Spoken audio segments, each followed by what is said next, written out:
Yeah, I was quite surprised when sitting there in the stewards room what was all going on. Honestly, very disappointing because I think we're all here. We respect each other a lot. And of course, I've been in that meeting room many times in my life, in my career, with people that I've raced, and I've never seen someone trying to screw someone over that hard. And that's, for me, I lost all respect. That's a response from a very still angry Verstappen after yesterday's shenanigans from George Russell in Q3. And it gets far worse. Listen to his Viaplay interview. Ga je er nog even met Russell over praten? Even rustig met z'n tweeën? Nu nog even niet, maar weet je wat het is? Hij doet altijd heel netjes hier voor de camera. Maar als je dan naar binnen persoonlijk zit, is het gewoon een andere persoon. En daar kan ik heel moeilijk tegen. En dan kan je eigenlijk ook maar gewoon beter oprotten. Want daar hoef ik niks mee uit te maken. Now, you may think this is an exaggeration from someone who's just won his 4th world title, but when you put it into context, and the context here is, of course, Russell getting him a penalty and playing the good pretty boy in front of the cameras, and of course with the added benefit of knowing just the amount of time Russell knew of what was going on ahead of him with regards to Verstappen and Alonso, it makes clear sense. Listen to this team radio from George Russell. Bit of bunching in sector 3. Nice if we could get ahead of Alonso.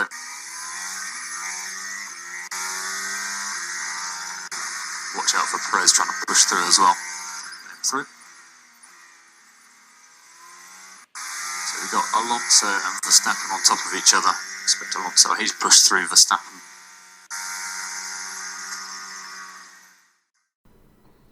So as you can see, like I said, he had a clear understanding of what was happening ahead of him, and I don't care whether this is technically a preparation lap or a cool down lap, whatever you want to call it.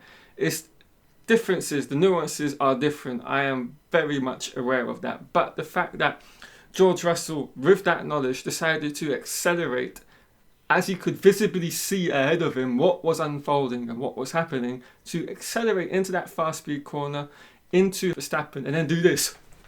Oh my god, that was dangerous. No. You were at fault there. You should have been given a penalty, and you got what you deserve today from that. That's what I wholeheartedly believe. And Verstappen literally does nothing wrong here. He's just going about his day. He's doing his warm-up, his preparation lap to get his tyres in the right operating window for his eventual final push lap in Q3. And what happens is he gets overtaken by Alonso, and he doesn't want to screw anybody up because we're at the end of the year. There's nothing going on. Everything's been wrapped up essentially, and let's just not, as he said, F anyone's qualifying up. So he's let Alonso go and he's preparing to do his lap. Then George Russell just decides to drive up onto the scene, go, oh my god, this is so dangerous. What am I doing here? And the stewards are applauding this fabulous piece of acting that we've gotten from George Russell. And what I find even more ridiculous is the FIA's document and the wording behind the reasons why they give Verstappen a penalty. It is crazy to me how they can contradict themselves in such a manner and yet still give Verstappen the penalty and not the correct person who should have been Russell that penalty, or at the very minimum a reprimand for that stupidness. Anyway, so they say in this FIA document, unusually this incident occurred when neither car was on the push lap, as I've said multiple times. Had car 63 been on the push lap, the penalty would have most likely been the usual 3-place grid penalty. Quite understandable if it was the case, but it's not. However, in mitigation of penalty, it was obvious that the driver of car 63 had clear visibility of car 1. Clear visibility. So they're saying this driver, George Russell, can clearly see what is happening ahead of him with Verstappen and has enough time to make all the decisions he wishes to make. And that neither car was on the push lap. So here we go.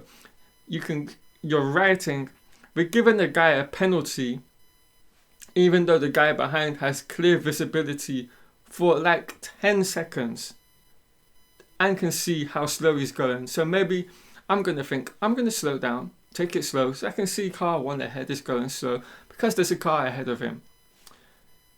The wording in here is just ridiculous. It doesn't make sense. They contradict themselves with the reasons they give the penalty for. I just don't understand it. Now, could you imagine if we're in a racing situation and all of this is going on and we're entering in a corner and you see all this unfolding and the driver behind, seeing all of this, just decides to fly in 150 miles an hour, even though he can see 2 corners ahead of him, there's a major crash. Who are you going to blame? You're going to blame the guy behind all of the drivers because it is the guy behind that is in control of the situation ahead, particularly when you've got such a gap and you can see what is unfolding ahead of you. All of the other cars had no issue through there, so I just don't get this whole situation. So yeah, I really just don't understand what the FIA are trying to get out of this whole situation. It just doesn't make any sense.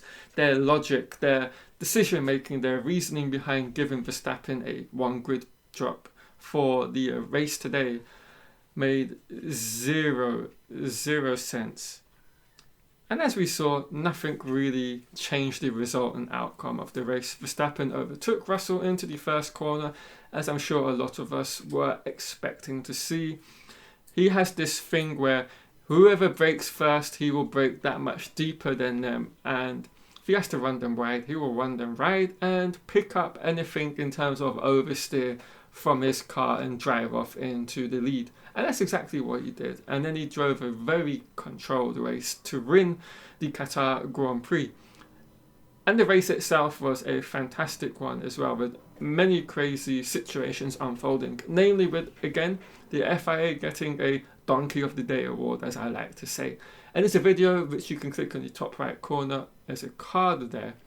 And it's all about how the FIA's lack of judgment and quickness brought about so much destruction for Ferrari and Mercedes as a result of a loose ring mirror coming off one of the cars on the pit straight.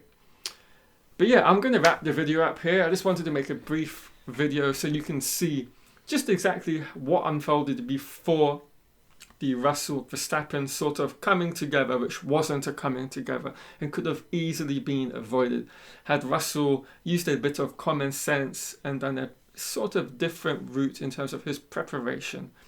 Hope you've enjoyed the video. If you have, do leave a like on the video. Comment anything down below on this whole situation because there is a lot to go through with it. And if you're new and have enjoyed the content, hit that subscribe button and turn on notifications.